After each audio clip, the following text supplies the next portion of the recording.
Okay, now some single action tools can be struck kind of in the same way, vertically, so perfectly vertically like this. This is actually a tool called the veiner, which is used in doing a lot of floral or kind of botanical designs.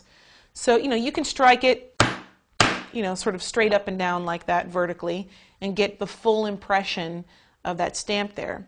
But many of these types of single action tools, kind of some of these more abstract patterns like veiners and, oh, this is called a camouflage tool.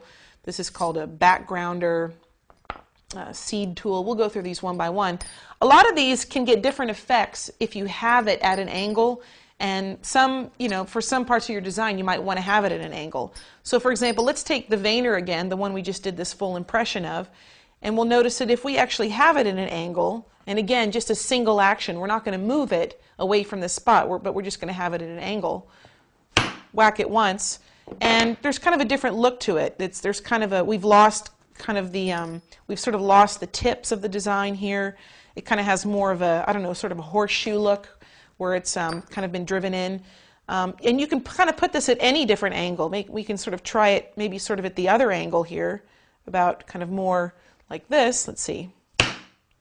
Right, and so now we've kind of have, as you might expect, now we've kind of gotten rid of this sort of edge. And now we kind of have these two toes. And so the same thing is, so let's try it with the camouflage tool. If we have it vertically, perfectly vertically, we get kind of a, sort of a, that one's kind of hard to see, but you get sort of a fish scale or kind of a clamshell look here. Let me try one over here.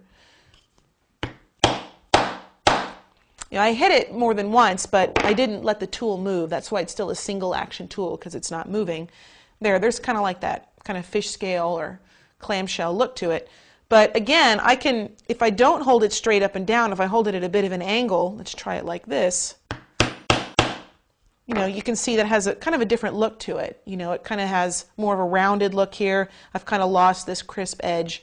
And so just to kind of be thinking about how you can use single action tools straight up and down if you want to get the whole design, like some of these that we did here, right? Or angled if you want to kind of get sort of more subtle pieces of that design that's on that single action tool.